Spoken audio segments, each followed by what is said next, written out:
Good afternoon. Good afternoon. How are you doing? Yeah, very well.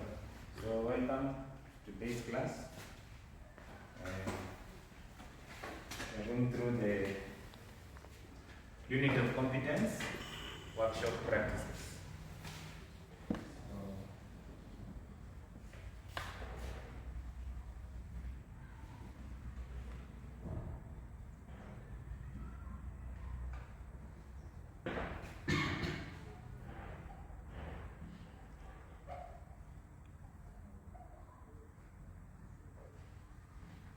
So just for a reminder, what we went through the previous lesson. Yes. Workshop safety. Workshop safety. And I expect at least each one of you to give me one of the safety practices that we do in the workshop, or those that we observe in the workshop. Starting with you, Ismail. One. Observe free space so Yes. that we can give each other a space for working. As you should always observe or keep space or provide space when you are working. Yes. Where TP is while working in the workshop. Always wear the PPE is there, personal protective equipment. Yes, Cynthia? But Cynthia is thinking around. Ensure that you properly handle the tools while in a workshop. Yes, properly handle tools in the workshop and never use a tool when in doubt. So for today, I want us to look at first aid.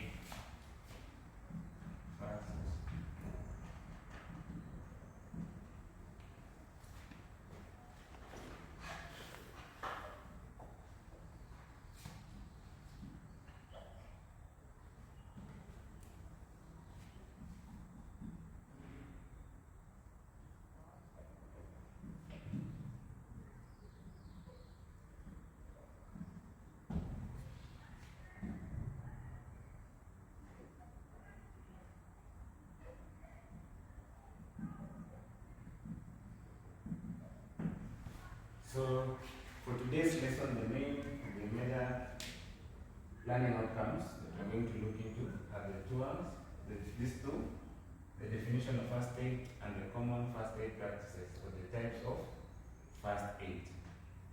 So I know for each and every one of you, it's not the first time that you've come across the word first aid.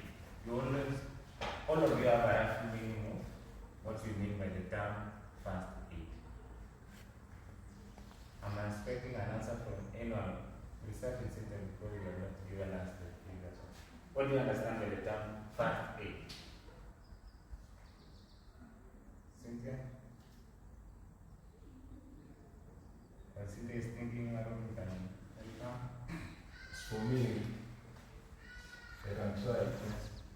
The the immediate reaction you give to a person who was injured, the immediate treatment you give to a person who was got an injured. Yes, that's a good trial. It is the means immediate medical assistance given to a person when he is injured, he or she is injured. It may be physical, it may be medical, as you wait for further medical assistance. So that you can use that as the main definition of what a first aid is. So moving forward to the types of first aid that you may give a person, especially when working in the workshop, some of the injuries that you may encounter. Let us first of all list some of the injuries that you may encounter while working in the workshop. Any volunteer? Yes. Bleeding due to cuts. 2. Yes, Cynthia? Burning, maybe chemical burns or physical. 3. Yes, Aaron? Fainting due to suffocation. You will not have provided the sufficient ventilation in the workshop. Some of our colleagues may experience fainting. Yes. You can get fractures when hit by an object. Yes, when hit by an object, you may experience fracture during sudden falls. Fracture. So, I want us to look at these 4. These are the 4 examples of injuries that you may experience in the workshop.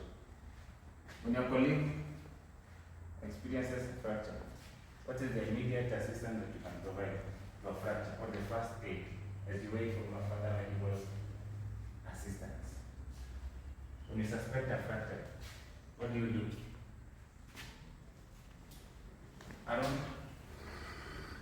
First, you try to apply pressure Yes. to the part which has got an injury. Yes. You try to at least to apply pressure so that it cannot swell. Yes, that's a good child. Okay, for the case of time, let me just offer a simple correction. When your colleague, you suspect that your colleague has experienced a fracture, you do not apply pressure to that injured part.